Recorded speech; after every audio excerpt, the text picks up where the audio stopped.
नमस्कार, मी पंजाब डक. आज आहे 31 ऑगस्ट 2025 आणि आज गौरीपूजन आहे आणि मी माझ्या शेतातून एक अंदाज देणार आहे की काय झालं की महाराष्ट्रामध्ये खूप पाऊस चालू आहे. तर मग आता परिस्थिती काय राहणार आहे, कारण की शेतकऱ्याचे उडीद काढणं चालू आहे, मूग देखील काढायला चालू आहे. तर शेतकऱ्याला खास करून हे अंदाज देणार आहे की राज्यात आज आहे 31 ऑगस्ट पासून. तर राज्यात जवळपास सांगायचं झालं तर जवळपास 6 सप्टेंबरपर्यंत दररोज वेगवेगळ्या भागात पाऊस पडणार आहे. 7 ऑगस्टपासून राज्यात चांगलं सूर्यदर्शन होणार आहे. 7 ऑगस्टपासून पाऊस विश्रांती घेणार आहे म्हणून हा अंदाज लक्षात यायचा. पण त्यानंतर काय होणार आहे, त्याच्यानंतर सप्टेंबरच्या दुसऱ्या आठवड्यात मात्र राज्यात खूप मोठा पाऊस येणार आहे म्हणून हे देखील अंदाज सगळ्या शेतकऱ्यांना लक्षात द्यायचा.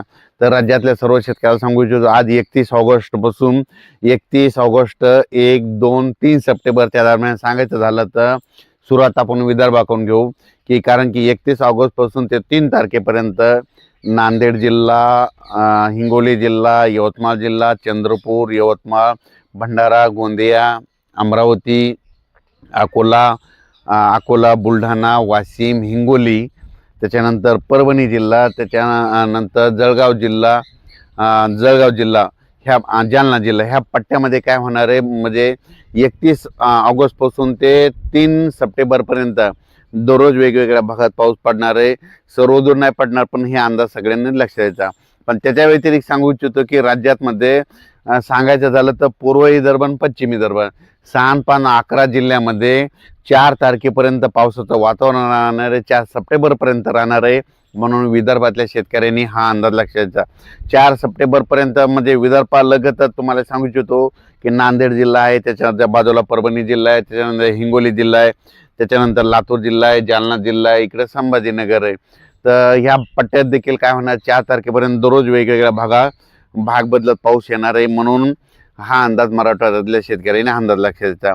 त्याच्यानंतर राज्यात मग परिस्थिती कशी राहणार आहे, तर राज्यातल्या आपण काय करू, उत्तर महाराष्ट्राकडे वळू. मग हे पाऊस 4 तारखेपर्यंत चालणार आहे. मग इकडला पावसाचा जोर कमी होणार आहे आणि त्याच्यानंतर 4 पासून 4 सप्टेंबर 5 आणि 6, 7च्या दरम्यान उत्तर महाराष्ट्राकडे वरुण राजाची बॅटिंग राहणार आहे. म्हणजे कसा पडणार आहे तुम्हाला एक सांगू इच्छितो की